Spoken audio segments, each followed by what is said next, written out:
오늘 말씀은 베들레헴 들판에서 일어난 이야기입니다. 베들레헴 들판에는 목동들이 있었어요. 근데 이 목동들은 세 가지 고통에 시달리고 있었어요. 삼중고를 겪고 있었습니다. 첫째는 너무 추워요. 베들레헴 들판이. 왜냐하면 중동 지역이 낮 기온은 따뜻하고 덥기도 하지만 밤 기온은요 영하로 내려갈 때도 있거든요. 기온차가 심해가지고. 여러분들도 너무 추울 때 불 하나 쬐을 수 없는 그런 곳에서는 정말 너무너무 이 마음까지도 시려워지지 않습니까? 사람이 따뜻하려면 어떻게 됩니까? 따뜻한 옷을 많이 입는 게 아니라 집에 가면 돼요. 집에 있는 사람은 반팔 입고도 밖에 나오죠. 집에 있는 사람은. 그렇게 따뜻한 곳이 있으면 얼마든지 반팔 입고도 다니지만 노숙하시는 분들 보십시오. 여름에도 파카를 입고 다닙니다. 왜 그럴까요? 노숙하시는 분들은 온기를 느낄 수 있는 곳이 없기 때문이죠. 따뜻한 방도 누가 따뜻한 말 한마디 건네주지 않기 때문에 겨울뿐만 아니라 여름에도 파카를 벗지 않는 분들이 많아요. 이처럼 베들레헴 들판에 있는 목동들은 모닥불 외에는 따뜻한 온기를 느낄 수도 없고 그 모닥불도 더 이상 따뜻하지 않은 엄청난 추위 속에서 있는 고통을 겪고 있습니다. 두 번째, 이 베들레헴 들판의 목동들은요, 졸음과 싸우고 있어요. 사람이 제일 견디기 힘든 게 졸음이라 그러지 않습니까? 잠을 안 재우면은 그것만큼 큰 고통이 고문이 없다고 그러죠. 눈꺼풀만큼 무거운 게 없다 그러잖아요. 이 목동들이 잠을 못 자요. 왜? 여러분 3교대 해보셨습니까? 그거 할 거 못 됩니다. 왜 간호사들이 오래 못 가는지 아세요? 3교대가 너무 힘들기 때문이에요. 건강관리가 안 됩니다. 자는 시간이 불규칙적이면요, 먹는 게 불규칙적이고요, 건강관리가 안 돼요. 그래서 간호사들이 이제 나이 들면 간호사 생활을 잘 못합니다. 그래서 3교대도 힘든데 2교대는 더 힘들죠. 하루 일하고 하루 쉬고 너무너무 힘들어요. 밤을 샌다라는 것은 오래 할 일이 못 됩니다. 근데 이 목동들은요 3교대도 아니고 2교대도 아니에요. 1교대예요. 교대해 준 사람이 없어. 그냥 들판에서 쪽잠 자는 거예요. 잠깐 눈 감았다가 어우 소리 나면 눈 뜨고 그렇게 해야 돼요. 목동들은 잘 수가 없어요. 누가 번갈아 가면서 잠을 자고 이런 것도 없어요. 졸음의 고통에서 사는 사람이 목동들이에요. 그리고 목동들의 세 번째 고통은 희망이 없는 거죠. 막장이라고 합니다. 우리가 옛날에, 지금은 없습니다만, 할 일이 없고 이제 하다가 더 이상 일거리가 없을 때 저기 태백이나 영월 탄광에 가서 일을 하고 그렇게 했었죠. 그걸 막장이라 그러잖아요. 더 이상 갈 곳이 없는 곳을 막장이라 그러죠. 우리가 노가다를 막노동이라 그래요. 노동은 노동인데 이제 더 이상 다른 데 가서 일할 사람이 없을 때 막노동을 하는 거죠. 이처럼 그때 당시 중동 지역에서 다른 할 일이 없을 때 하는 일이 양치는 것이었어요. 왜? 양치는 거는 잠 안 자고 밖에서 몇 개월을 지내야 되는, 사람들이 하고자 하는 일이 아니었기 때문입니다. 그래서 베들레헴 목자들은요, 세 가지 고통. 첫째는 추위와의 고통, 두 번째는 졸음의 고통, 세 번째는 희망이 없는 막장의 고통을 느끼고 있었다는 것입니다. 그런데 이들에게 하늘에서 환한 빛이 비추었어요. 사람 같은 형상이 내려옵니다. 이들은 그 사람 같은 형상을 처음 봤습니다. 하지만 단번에 알아볼 수 있었습니다. 천사라는 것을 단번에 알아볼 수 있었습니다. 그리고 그 천사가 이 목동들에게 하나님의 말씀을 전합니다. 오늘 다윗의 동네에 구주가 나셨으니 곧 그리스도 주시니라. 이런 말씀을 전해주었습니다. 이 말에 여러 의미들이 담겨 있어요. 오늘, 예수님이 언제 태어나셨다고요? 얘기해 보세요. 언제? 오늘, 지금 이 시간에 태어나셨다고요. 그리고 어디에? 다윗의 동네에. 다윗의 동네가 어디입니까? 베들레헴이죠. 다윗의 고향이 베들레헴이에요.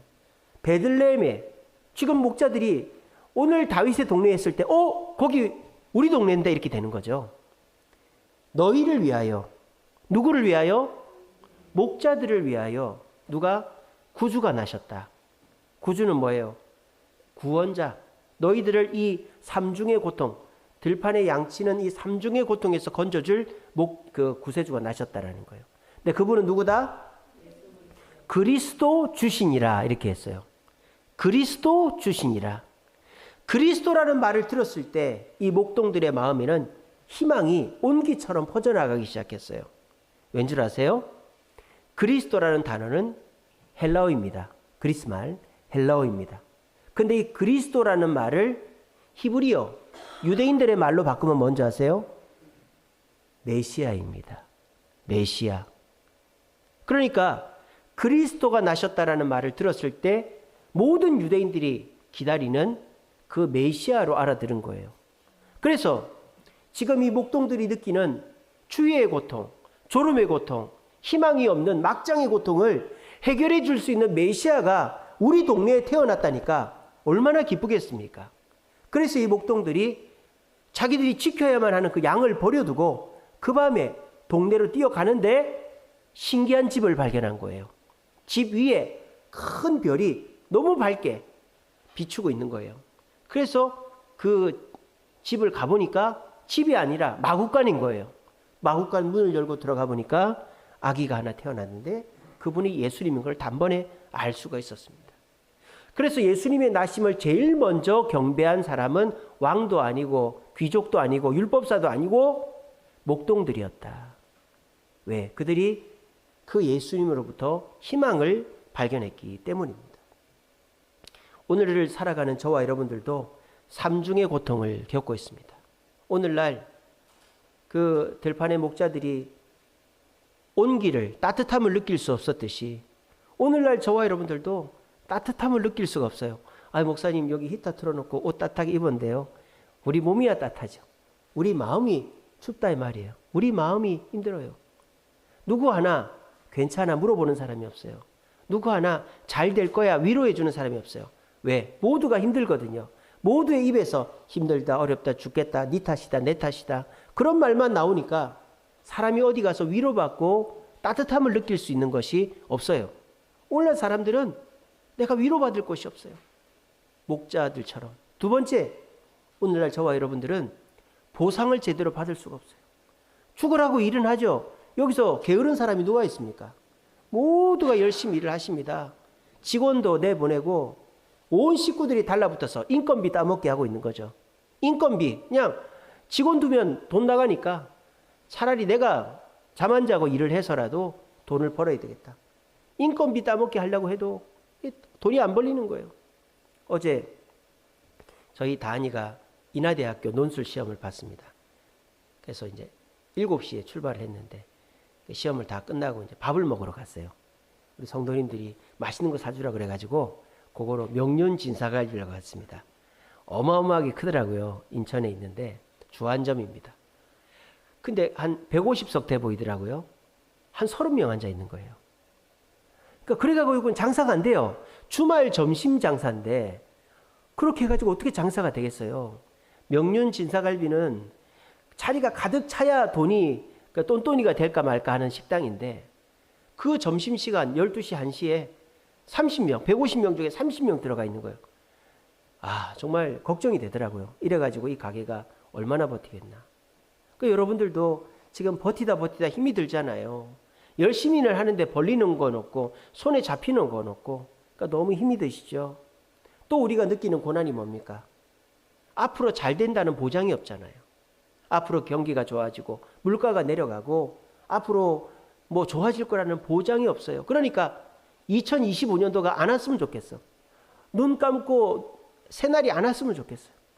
우리가 보통 새해가 되면 희망도 있고 뭐 새로운 계획도 하고 합니다만은 정말 2024년도 12월 달만큼은 새로운 희망이나 계획을 하는 것 자체가 사치일 것 같은 그런 시기를 우리는 보내고 있습니다. 저와 여러분들에게 들판에 있는 목동들이 느꼈던 삼중고와 같이 우리를 위로해 주는 사람이 없어 마음이 너무나도 시리고 그리고 아무리 열심히 일해도 우리 손에 떨어지는 것이 없고 그리고 내년이 밝아오지만 희망이라는 걸 꿈꿀 수 없을 정도로 너무 힘든 이 시기를 우리는 보내고 있다는 거예요. 근데 참 다행스러운 것은 뭔지 아세요? 그런 올 한 해를 마무리 짓는 마지막 달이 예수님이 오신 달이라는 거예요. 여러분 감사 노트 쓰고 계십니까? 예, 쓰고 계신 분들 계시죠? 저도 하루에 20개씩 40개씩 꼭꼭 써요. 그러면서 느끼는 게 뭐냐? 아, 감사할 게 이렇게 많구나. 그래서 감사 노트 1000개 다 쓰고도 하루에 20개씩 감사해야 되겠다. 감사를 많이 하는 게 중요하구나. 그럴 때 내 삶 속에 감사할 것이 많고 감사를 쥐어 짜내서라도 하는 거가 내 기분이라도 좋게 만드는구나. 그런 거를 요즘에 감사 노트를 쓰면서 느끼고 있습니다. 여러분 우리가 1년 12달 중에 가장 감사해야 될 달이 이 성탄의 달이죠. 왜? 우리 죄를 해결하시기 위해서 예수님이 이 땅에 오신 거예요. 여러분 예수님이 12월 달에 오셨을까요? 어떻게 생각하세요? 예수님이 생일이 12월 25일입니까? 아니죠. 아닌 거 다 아시죠? 언제인지 몰라요. 뭐 1월 달인지 2월 달인지 3월 달인지 언제인지 몰라요. 근데 교회의 전통에 따라서 예수님 생일을 12월 25일로 한 거예요. 우리가 만든 게 아니고. 그러면은 왜 12월 25일로 했을까? 저는 이렇게 생각합니다. 한 해를 감사로 마무리하라고 성탄을 12월 달, 그것도 마지막 주에 넣어 놓지 않았을까? 그런 생각이 듭니다. 여러분 힘들죠? 뭐 힘든 거 힘든 거예요. 짜증나는 거 짜증나는 거예요. 그럼 힘들다고만 하면 힘든 게 없어집니까? 짜증난다고 짜증내면 짜증나는 게 없어집니까? 그래봐야 아무 도움되는 게 없어요. 근데 여러분 감사는 말입니다. 하면 할수록 여러분들에게 좋은 일이 생기고 마음이 편안해지고 기회를 붙잡을 수 있다는 사실을 기억하시기를 바랍니다. 제가 아까 그런 말씀 드렸어요. 감사하면 기회가 보입니다. 여러분 그리스의 기회의 신 제가 전에 한번 보여드렸죠. 그리스의 기회의 신은 머리카락이 뒤통수에 없어요. 앞에만 머리카락이 있어요. 그 뜻이 뭐다? 잡을 수가 없단 말이에요. 기회의 신은 뒤에서 잡을 수가 없어요. 지나가면 끝나는 거예요. 기회는요, 내가 기회를 찾고 찾을 때 그때 기회가 잡히는 거예요. 근데 슬퍼하고 짜증내고 시리에 빠져 있으면 다른 사람은 기회를 잡아도 나는 기회를 놓치는 거예요. 내 평소에 감사하고 괜찮다 생각하는 사람은 기회가 왔을 때 그 기회를 누구보다 먼저 잡는 사람입니다. 감사하는 사람이 기회를 잡고 기회를 잡은 사람은 희망이 있는 거예요. 오늘 이 시간 12월 이제 첫 주입니다. 그래서 12월 달은 우리가 11월 달은 감사 설교를 했습니다만 12월 달은 예수님 설교를 이제 할 겁니다. 그래서 여러분 우리가 뭐 감사할 것이 없다 손 치더라도 이것만큼은 감사할 수 있어요. 우리 해결할 수 없는, 돈으로도 해결할 수 없고 권력으로도 해결할 수 없는 우리의 죄를 해결하시기 위해서 예수님께서 이 땅에 오셨다라는 거.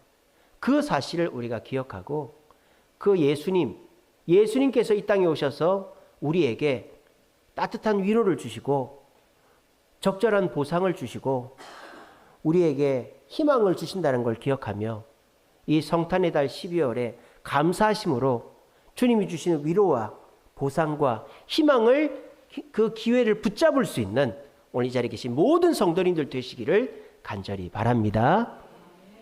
자, 그런데요, 오늘 예수가 나셨다라고 말하지 않죠. 그리스도 주시니라 이렇게 얘기하죠. 그리스도가 나셨다라는 거예요. 예수는 뭐고 그리스도는 뭐냐? 예수는 뭐예요? 이름이죠. 예수님의 이름이죠. 구원자라는 뜻입니다. 예수님의 이름이죠. 그리스도는 뭐예요? 직분이죠. 예수님의 직분. 자, 저를 여러분들이 뭐라고 부릅니까? 박희재 목사님이라고 부르죠. 박희재 목사 이렇게 부릅니다. 박희재는 저의 뭐예요? 이름이죠. 목사는 저의 뭐예요? 직분이죠. 똑같단 말이에요. 예수 그리스도. 이거는 박희재 목사라고 부르는 거라 똑같은 거예요. 예수는 예수님의 이름. 물론 천사가 가르쳐줬지만 부모님이 지어준 이름이고 그리스도는 예수님의 직분 하시는 일이다라는 거예요. 근데 오늘 본문에서는 예수라고 부르지 않고 그리스도라고 부르고 있단 말이에요. 자, 여러분들이 저를 박희재라고 부를 때는 없겠죠, 그죠? 여러분들은 사적인 사이가 아니니까. 근데 동네에서 주인집 아주머니가 희재 씨 이렇게 부를 수도 있고, 또는 누가 희재 선생님을 부를 수도 있고, 저를 그냥 동네 아저씨로 그냥 일반적인 사적인 관계로 아는 사람은 저를 박희재라고 부르겠죠. 그러면 저는 저를 그렇게 부르는 사람한테 설교를 하고 신방을 하고 기도를 해줍니까? 아니죠. 왜? 그 사람은 저를 박희재로 불렀기 때문이에요. 그냥 사적인 사람 박희재로 불렀기 때문에 제가 오히려 그 사람한테 설교를 하고 기도를 하고 신방을 하고 이건 신뢰가 되는 거죠. 그렇게 할 수가 없어요. 그냥 사적인 박희재로 다가가는 거예요. 근데 여러분들은 저를 누구라고 부릅니까? 목사님이라고 부르죠. 그렇기 때문에 저는 여러분들 위해 기도해 줄 수 있고 여러분들 집에 신방도 갈 수 있고 이렇게 설교도 할 수 있는 자격도 있는 거죠. 그런 차이가 있는 거예요. 지금 무슨 말 하는지 알겠어요? 오늘 본문에서 예수라고 말하지 않고 그리스도라고 말하는 이유가 그거라는 거예요. 예수님은 우리의 친구이고 우리의 위로자이고 우리를 사랑하시는 분입니다. 물론 그 예수님이 있습니다. 근데 오늘 본문에서는 그 예수님을 우리의 구세주로 얘기하는 게 아니라 그리스도가 우리의 구세주라고 얘기하는 거예요. 그건 무슨 말입니까? 그리스도의 일을 감당하신 예수님을 믿고 따라갈 때 그 그리스도가 주는 축복이 우리에게 온다 이 말입니다. 그래서 오늘 이 시간에는 그리스도가 어떤 분인지를 깨닫고 우리가 그 그리스도를 따라갈 때에 우리에게 위로가 임하고 적절한 보상이 임하고 희망이 주어진다라는 거예요.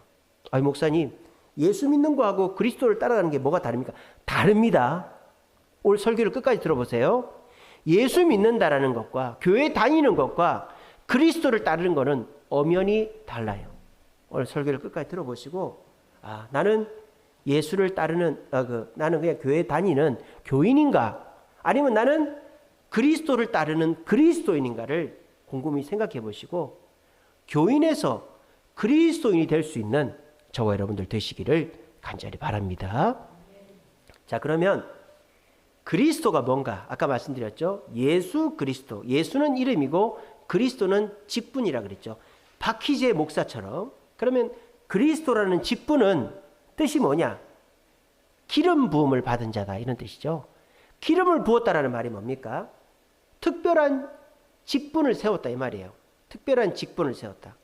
대통령이나 시장이나 또는 학교 교장이나 이런 특별한 직분을 세우듯이 기름을 부었다라는 건 특별한 직분을 세웠다는 거예요. 성경에서 기름 부어 세우는 직분이 3개가 있습니다. 첫째는 선지자가 있어요. 선지자. 엘리야, 엘리사 아시죠?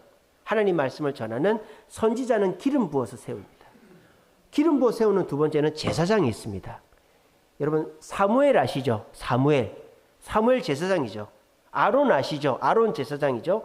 제사장은 기름 부어 세웁니다. 자, 세 번째는 기름 부어 세우는 직분은 왕입니다. 왕. 다윗, 사울, 솔로몬 왕들이죠. 왕은 기름 부어 세웁니다. 그래서 구약 성경에서 기름 부어 세우는 직분자는 3사람이다라는 거예요. 우리가 지난 주일 오후에 임직식을 했는데 우리 2분의 안수 집사님께 우리 목사님들이 안수 기도를 했죠. 그게 기름 붓는 거예요.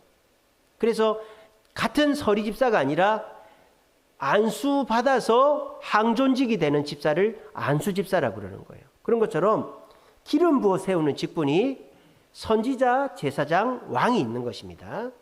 자, 그러면 예수님은 이 기름 부어 세우는 이 3직분 중에 어떤 직분에 속할까요? 대답 잘해야 됩니다. 예. 어떤 직분에 속할까요? 다 속하는 거예요. 다. 예수님은 선지자로도 기름 부음 받으셨고 제사장으로도 기름 부음 받으셨고 왕으로도 기름 부음 받으신 거예요. 성경에요. 구약시대에 보면 기름 부음을 받은 사람 중에 이 3직분을 다 받은 사람은 없어요.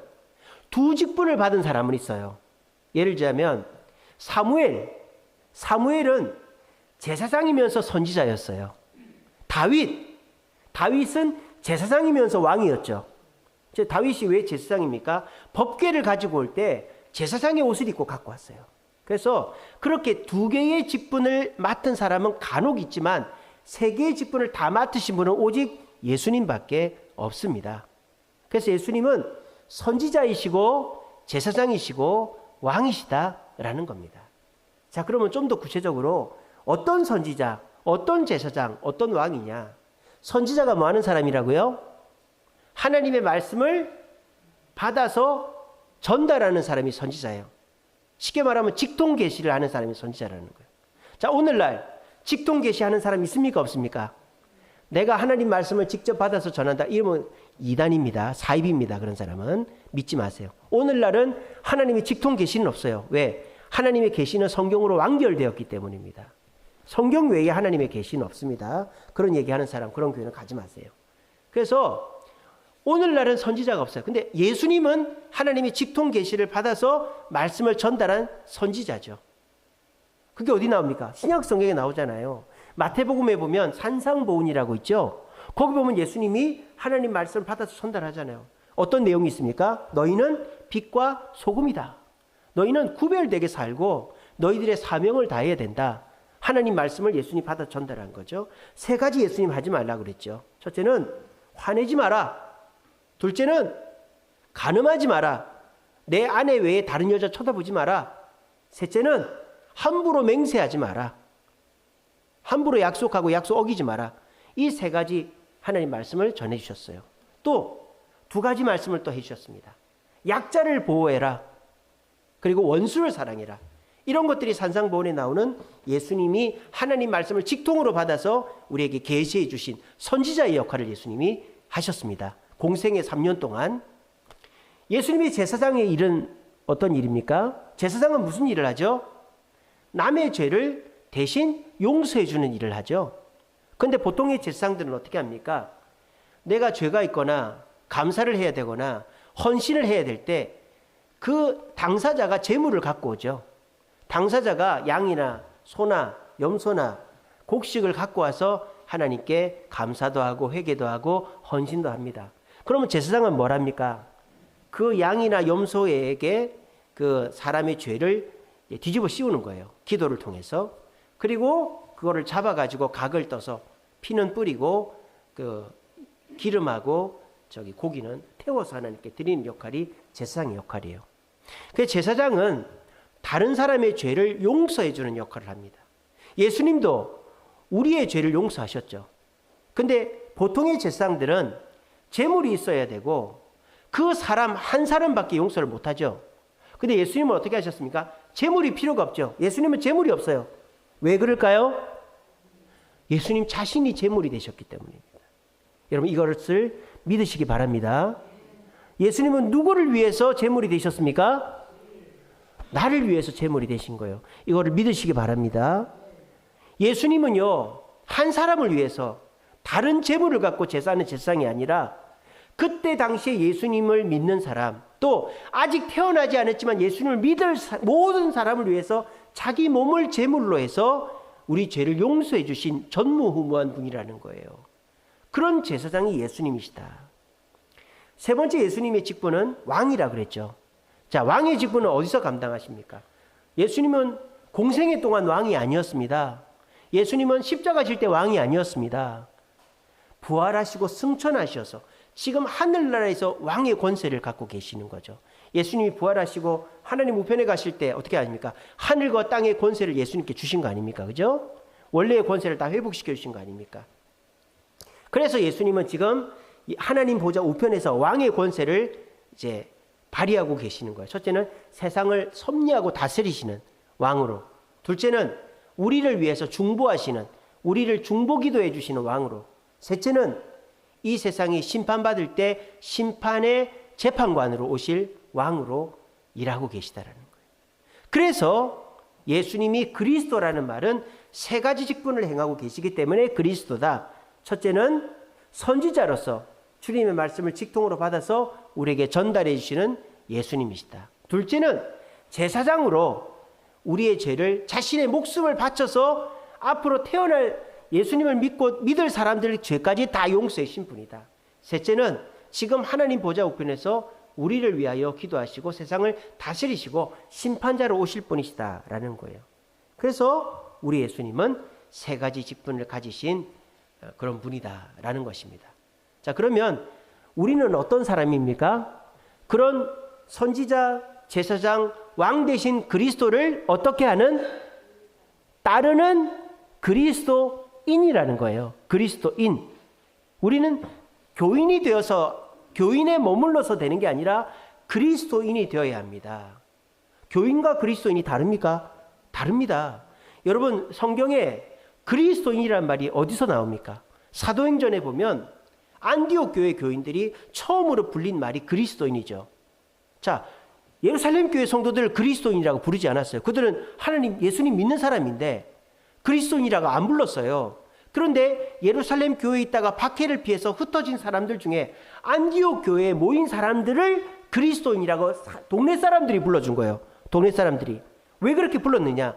저 사람들은 교인들 중에서도 유별난 교인들이라, 이런 뜻이에요. 유별난 교인들이다. 왜?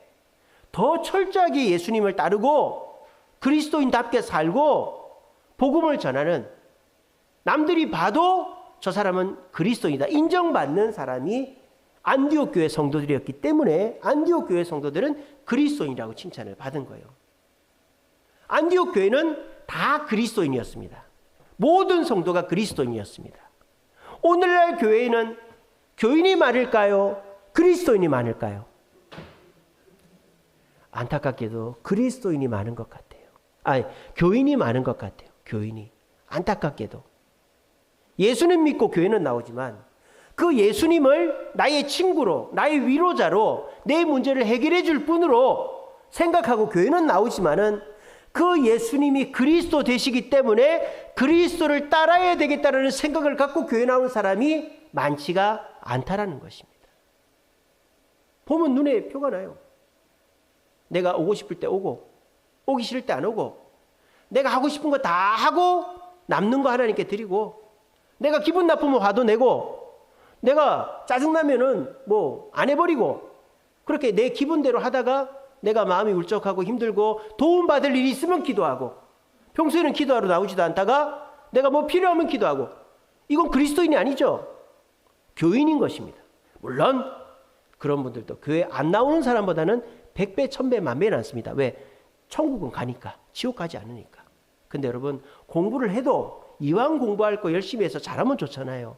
직장에서 일을 해도 열심히 해서 인정받으면 좋잖아요. 마찬가지예요. 교회를 다녀도 이왕 교회 다닐 거 예수 똑바로 믿고 축복받으면 좋은 거 아닙니까? 이 시간에 저는 분명히 말씀드립니다. 하나님 우리의 친구 되시고 위로하고 공급하시지만 아까 말씀드린 현대에 여러분들이 겪고 있는 삼중고, 내 마음을 따뜻하게 해줄 위로자가 없고, 내가 열심히 해도 적당한 보상이 없고, 미래에 대한 희망이 없는 여러분들이 예수를 믿고 교회를 나오면 이 세 가지를 해결받을 수 있다는 보장은 없지만, 저는 이 시간에 단언코 말씀드리는데, 그리스도인으로서 살아가려고 발버둥 칠 때에 우리 주님은 여러분들에게 위로자가 되시고 여러분들이 적절한 보상을 받게 해주시며 여러분들에게 희망이 되어주실 줄로 믿으시기를 바랍니다. 여러분, 교회는 그런 맛으로 다니는 거 아니겠어요? 교회 왜 옵니까? 여러분들 이 오전 시간에 얼마나 피곤하고 일주일 동안 고생하셨잖아요. 그러니까 늦잠 잘 수 있는 시간이고, 또 약속 잡고 결혼식도 가고 뭐 캠핑도 가고 해외여행도 가고 놀 수 있는 시간이고, 여러분들이 뭐 마음적으로 뭐 개인 정비도 할 수 있는 시간입니다. 그런데 이 귀한 시간을 내어가지고 우리 송강철 집사님은 또 새 가족 모시고 양평에서 차 몰고 왔어요. 또 우리 쌍문동에서도 오시고 온 성도님들이 곳곳에서 옵니다. 왜 그렇게 올까요? 예수님을 믿고 천국 가고 싶어서 오는 거예요. 기왕 예수 믿을 거, 우리의 현실적인 문제에 대해서도 해결받고 응답받을 수 있는 길이 있는데, 그거를 우리가 해결받고 응답받을 수 있으면 교회 오는 재미가 더 나지 않을까요? 저는 교회 다니니까 너무 재밌어요. 교회 다니니까 예수님이 응답을 해주시는 것들을 느끼면서 너무너무 행복하고 신이 납니다. 뭐 제가 돈이 있습니까? 뭐 능력이 많습니까? 똑똑합니까? 근데 하나님이 저를 통하여서 하는 일들을 보면 제가 꼭 돈이 많은 사람 같아요. 제가 뭐 서울대학 나온 사람 같아요. 제가 뭐 권력자 같아요. 하나님이 저를 통해서 하는 일을 보면. 그러니까 제가 이 목사 일을 하는 거 아니겠습니까? 여러분, 예수를 믿으면요, 나는 부족하고 연약해도 예수님의 권세가 나를 권력자처럼 부자처럼 능력자처럼 지식인처럼 만들어주는 줄로 믿으시길 바랍니다. 이제 그런 거를 누려야 교회 나오는 재미가 있는 거예요. 근데 그냥 마당만 밟고 내가 가고 싶으면 가고 내가 하고 싶으면 하고 이런 식으로 신앙생활 하면요, 교회 와도 별 재미가 없는 거예요. 그러면은 같은 값이면 더 재밌는 데를 가게 되는 거죠. 이 교회를 안 오게 되는 거예요. 그러니까 여러분들이 앞으로도 교회를 나오려면 누가 나오라고 해서 한두 번은 나올 수 있겠죠. 근데 내 발로 나오려면 내가 은혜를 받아야 되는 거예요. 지금 유럽의 교회들은 텅텅 비었습니다. 할머니 할아버지들밖에 없습니다. 왜 그럴까요? 이 교회 가도 재미가 없거든요. 교회 가도 응답을 받지를 못하거든요. 그러니까 유럽의 젊은이들, 그 청년들은 교회를 안 가요. 젊은 사람들은, 그 장년들은 안 가요. 근데 그 할머니 할아버지들은 왜 가요? 젊은 시절에 예수님의 은혜를 받은 경험이 있거든요. 그러니까 가는 거예요. 오늘날 한국교회, 그래도 한국교회는 예배당이 주일 되면 그래도 자리가 찹니다. 왜 그럴까요? 우리가 일제시대 또 6.25 산업화를 지나면서 그때 고난을 겪었지만 그 고난 속에서 예수님의 하나님의 은혜를 받은 그 체험이 있는 사람들이 교회를 나오는 거예요. 그리고 그 체험이 있는 사람들의 자녀들이 교회를 나오는 거예요, 지금. 근데 그 체험이 있는 분들이 이제 60대, 70대, 80대가 됐단 말입니다. 그분들이 한 분씩 돌아가셔요. 그러면은 그 자녀들이 나올까요, 안 나올까요? 안 나와요. 그러면 그 자녀들의 자녀들도 안 나와요. 그러면 유럽의 교회처럼 되는 거예요. 시간이 별로 없어요. 어떻게 해야 됩니까? 예수님을 체험하게끔 해야 되는 거예요. 교회를 나오는 게 나한테 이익이고 교회를 나와서 내가 하나님의 은혜를 받을 수 있다라는 체험이 있어야 교회를 나오는 거예요. 여러분들 자녀들에게 그렇게 교회에 가서 은혜 받을 수 있도록 자꾸 그렇게 유도하시기 바랍니다. 아무리 교회 가라 그래도 머리 크고 돈 벌고 하면요, 안 갑니다.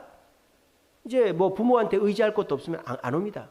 본인이 은혜를 느껴야 되는 거예요. 오늘 이 자리에도 누군가를 통해서 오신 분들도 계실 거예요. 그런 분들은 빨리 은혜를 느껴야 되는 거예요. 내가 예수님을 만나고 체험을 하면요, 저처럼 순간순간 주님의 은혜를 느끼면요, 교회 오지 말라 해도 옵니다. 교회 왜? 교회 오니까 내가 하나님의 은혜를 체험하니까.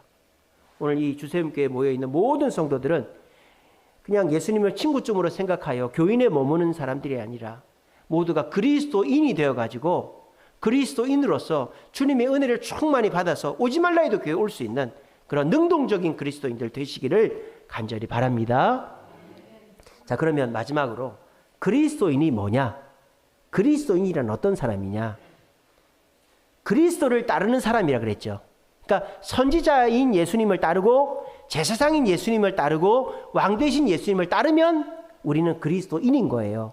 자, 그러면 선지자인 예수님을 따른다는 게 뭐냐? 지금 잘 들으세요. 이대로 실천을 하시면 주님이 위로와 보상과 희망을 주십니다. 잘 들으세요. 선지자 되신 예수님을 따른다는 게 뭡니까? 여러분들도 직통 계시를 받아서 그 직통 계시를 전하란 말입니까? 아니죠. 직통 계시는 없다 그랬어요. 그 직통 계시를 받아서 말씀을 전하는 선지자는 예수님밖에 없어요. 지금은 없어요.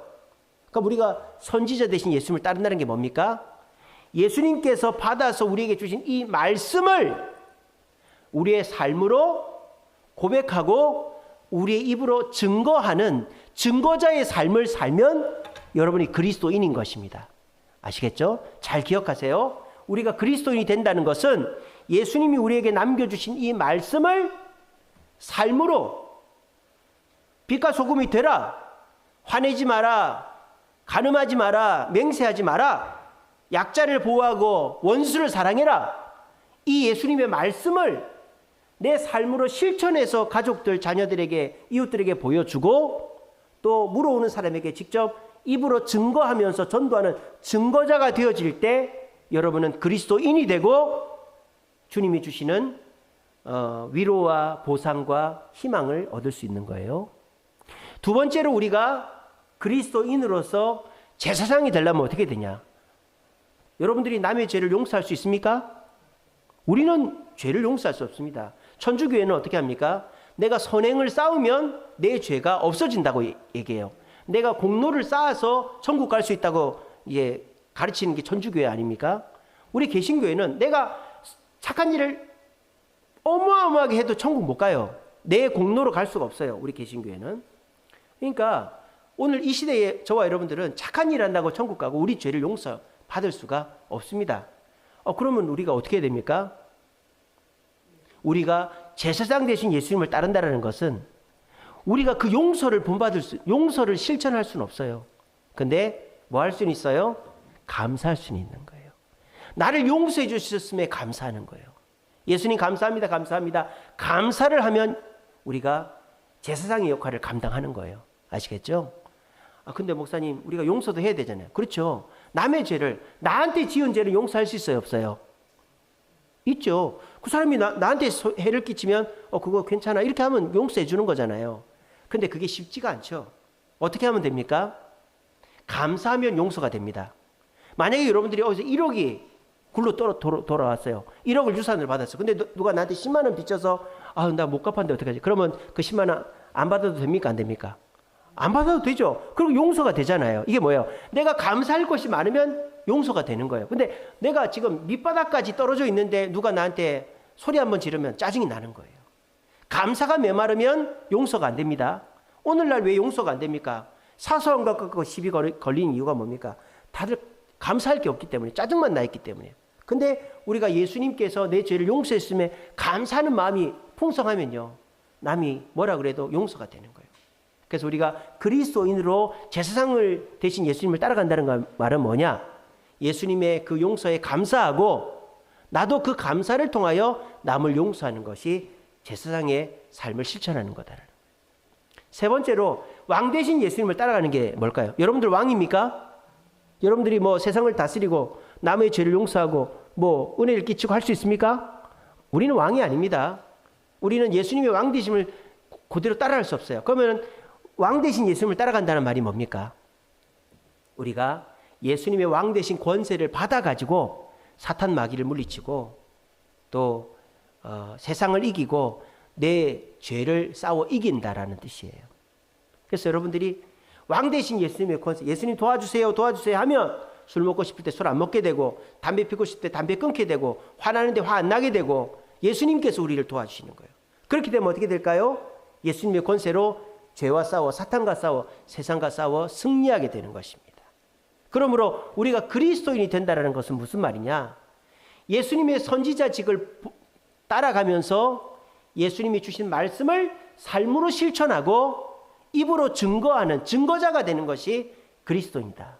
두 번째, 제사장 되신 예수님을 따라가면서 나를 위해 죄 용서해 주신 예수님께 감사하면서 그 감사의 마음으로 남의 죄를 용서해 주는 것이 이제 그리스도입니다.